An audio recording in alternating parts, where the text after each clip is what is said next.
Kalau ada 9 manusia, ada berapa ousia? Ya, tetap satu ousia sebagai hakikat manusia, ya. Dan tetap 9 pribadi atau hipostasis. Kenapa bukan 9 ousia?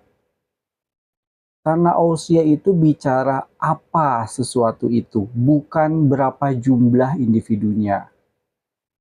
Semua manusia mau 1, mau 9 atau miliaran, itu tetap memiliki hakikat yang sama, yaitu kemanusiaan. Jadi Andi manusia, Budi manusia, Citra manusia, dan seterusnya sampai 9 orang. Mereka berbeda kesiapaannya, pribadinya, tetapi sama dalam keapaannya atau ousia. Jadi rumus sederhananya, jumlah ousia tidak mengikuti jumlah pribadi. Ya, saya kasih analogi, misalkan ada 9 segitiga, tetapi tetap satu hakikat segitiga. Lalu ada 9 kucing, tetap ada satu hakikat kucing. Jadi jumlah individu tidak sama dengan jumlah hakikat. Jadi dalam manusia, ousia manusia itu tidak dibagi-bagi jadi 9 jenis yang berbeda, tapi dimiliki oleh 9 pribadi secara individual. Artinya yang bertambah adalah pribadi, bukan ousia. Jadi kesimpulannya, kalau ada 9 manusia, itu ada satu ousia sebagai hakikat manusia, dan ada 9 pribadi, bukan 9 ousia. Lalu kenapa sekalipun kita satu hakikat dan satu jenis, tetapi kenapa kalau ada 9 orang dan dari 9 orang itu ada yang sakit gigi, lalu tidak semuanya merasa sakit gigi?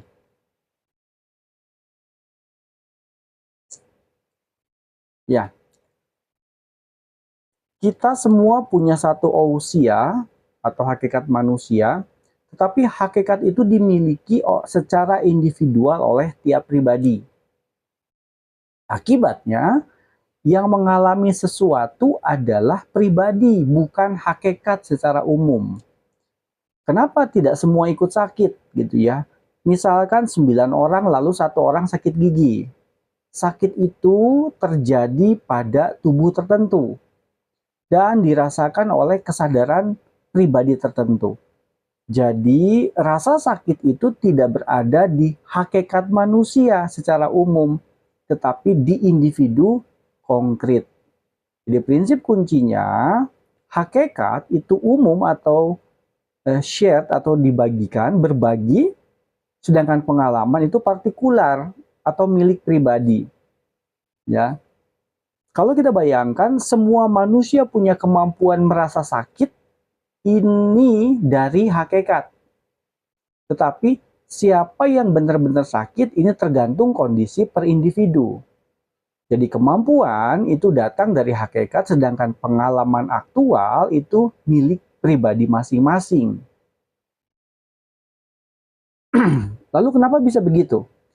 Karena di dalam manusia, hakikat itu tidak eksis sebagai satu realitas tunggal yang dibagi bersama secara langsung. Tetapi hakikat itu diinstansiasi atau dimiliki secara terpisah oleh tiap pribadi. Jadi itu artinya Andi punya kemanusiaan miliknya dan Budi punya kemanusiaan miliknya. Walaupun ya jenisnya sama, tapi eksistensinya tidak satu secara numerik. Jadi poin yang sangat penting, banyak orang yang keliru di sini. Mereka berpikir bahwa kalau satu hakikat itu harus satu pengalaman. Padahal dalam manusia, satu hakikat itu berarti sama jenis. Bukan satu kesadaran atau satu pengalaman. Bukan. Ya.